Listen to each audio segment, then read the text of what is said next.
Joki Hampa, wakati ulipokuwa unatusomea taarifa ya habari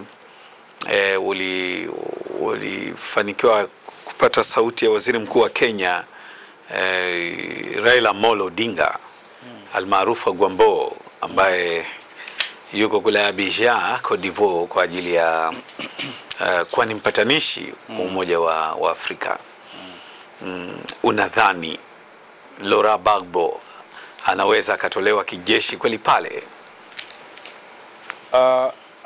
Ikibidi Marine inaweza kuwa hivyo, japo diplomasia inajaribu kuchukua nafasi yake kama ambavyo jitihada zimefanyika kwa viongozi wale marais watatu, lakini pia kwa kumchanganya na waziri mkuu wa Kenya, busara ikiwepo. Kwa hiyo inatumika diplomasia, lakini kama itakuwa ngumu inaweza ikalazimika iwe hivyo, lakini sidhani kama wa Ivory Coast wangependa hivyo, ama wa Afrika wangependa hivyo, ama kwa ujumla wananchi wanaoshuhudia hili wangependa itokee hivyo. Na mimi sipendi itokee hivyo kwa kutumia nguvu.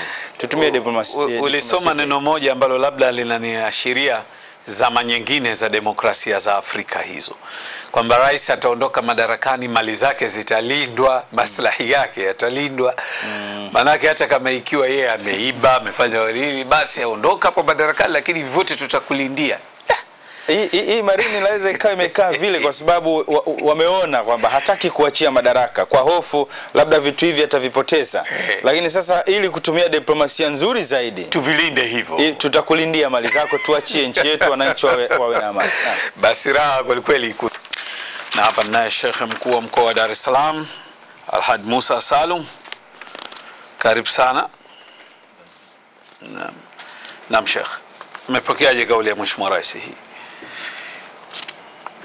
Kauli ya Mheshimiwa Rais katika jamii zetu ama jamii ya Waislamu, kwa maana taasisi za Kiislamu, misikiti kwa ujumla takriban nchi nzima na hasa mkoa wa Dar es Salaam, tumeipokea kwa furaha kubwa, kwa sababu tumeona ukomavu wa Mheshimiwa Rais, usikivu wake, namna gani anavyokwenda na watu wake. Ni jambo ambalo limetufariji sana kuona kwamba Mheshimiwa Rais katika swala zima la tume ya kukusanya maoni juu ya swala la katiba kwamba atashirikisha viongozi wa dini.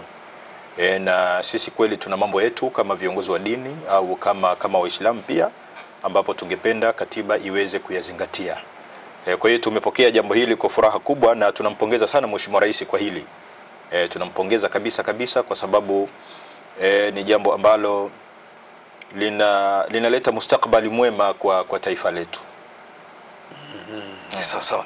Na mnadhani mnajipanga vipi kwa kushurutisha makundi mengine ya dini pamoja na waumini wenu kuona kwamba wanakuwa vizuri katika kuchangia wakati mjadala utakapokuwa tayari sasa?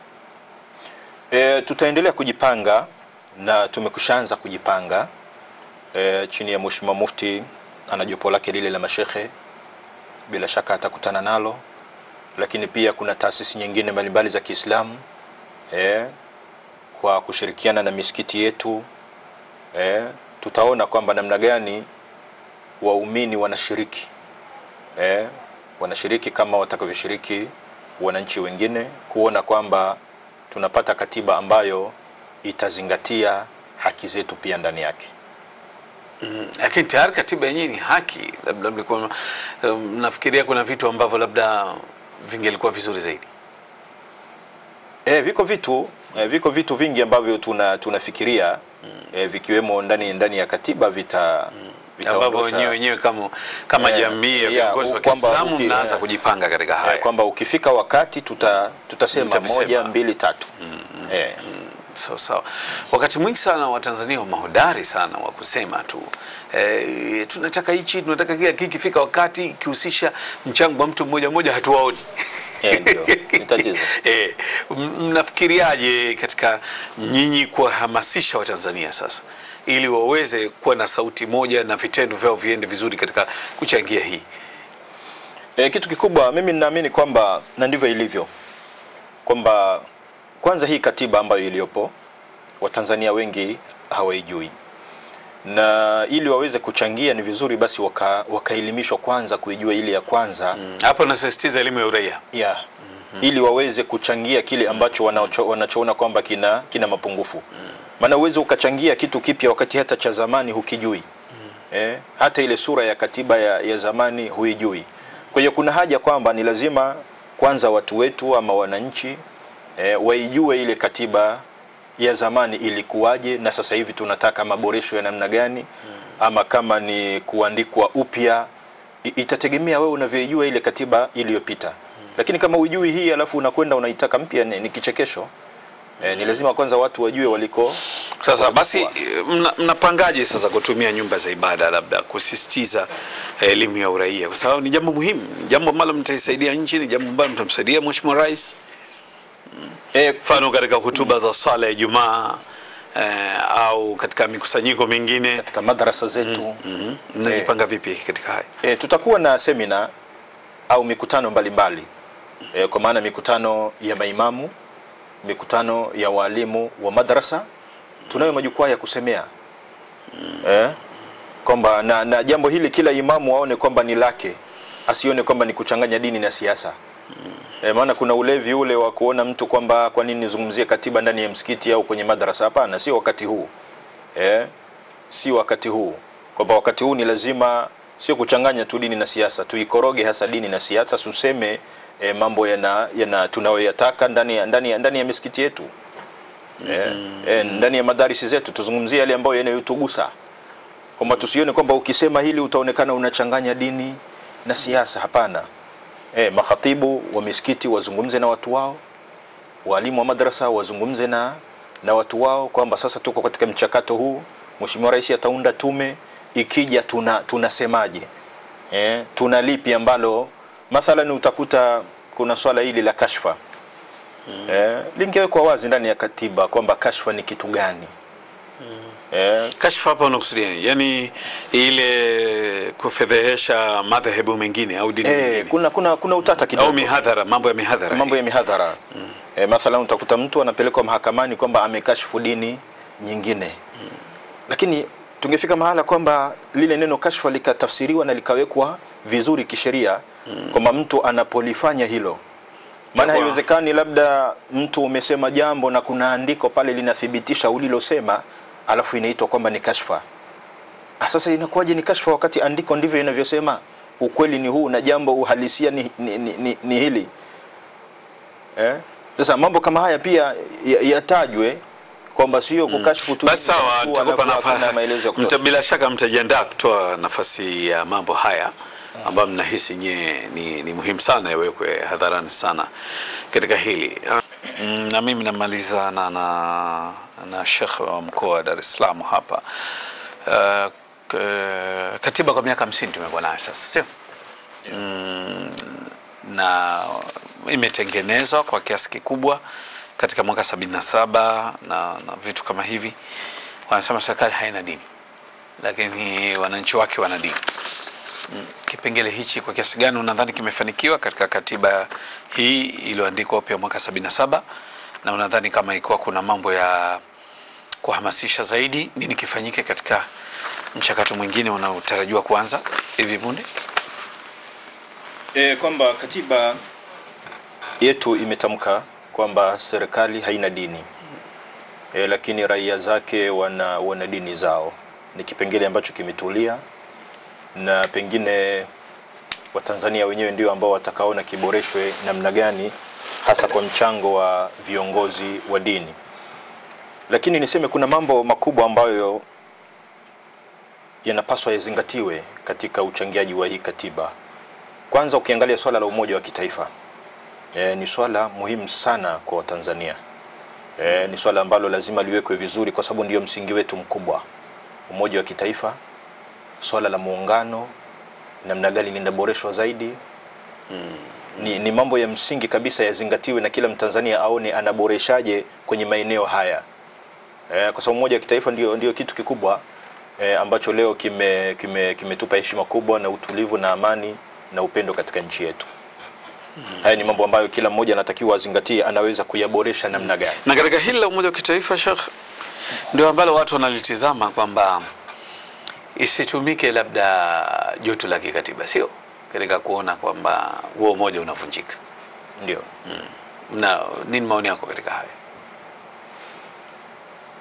Maoni yangu katika hili kwamba kuna mambo ambayo sasa hivi si mazuri, ambayo si mazuri. Mathalan hii harufu ya udini ambayo ipo, pamoja ya kuwa wengine wanasema haipo, lakini ipo. Mimi naungana na Mheshimiwa Rais kwamba udini upo, na uchaguzi huu ulinyemelewa na swala hili zima la udini upo. Ni lazima tukubali na tuwe wa kweli mbele za Mungu na nafsi zetu. Ndio.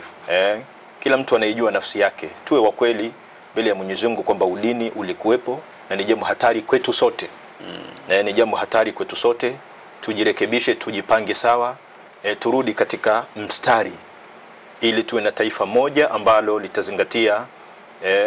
litazingatia umoja wetu wa kitaifa bila ya kujali dini zetu, kabila zetu na kadhalika. Naam. Sawa. Na kwa ujumla mpaka kupatikana kwa katiba mpya sio jambo dogo, na nchi imepita kwenye jambo kubwa sana la uchaguzi. Lakini pia 2011 ni mwaka wa 50 wa iliyokuwa Tanganyika, sasa sehemu moja ya Jamhuri ya Muungano wa Tanzania. Nyinyi kama viongozi wa dini, tumia nafasi hii kuwahusia wa Tanzania. Nini hasa mngependa kuwahusia wa Tanzania katika mitikisiko yote hii?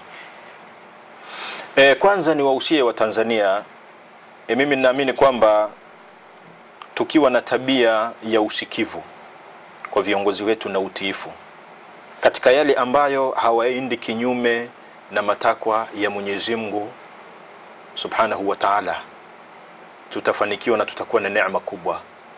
Mathalan leo Mheshimiwa Rais ametamka wazi kukubaliana na swala la kuwa na katiba mpya.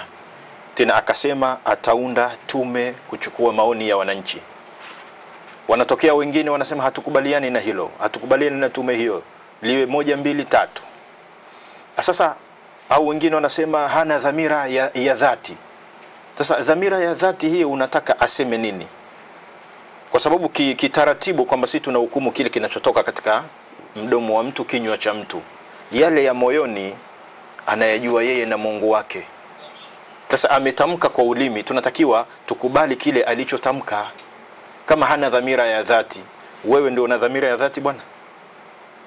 Mheshimiwa Rais ameshasema ni lazima Watanzania tuwe na mazingira ya kuwaamini viongozi wetu. Maana ikiwa tunawajengea Watanzania sura ya kuvunja heshima za viongozi wao, ina maana taifa hili hatutakwenda sawa. Bila shaka. Hatutakwenda sawa. Viongozi wetu wakitamka, tuwe na imani katika masala ya msingi kama haya.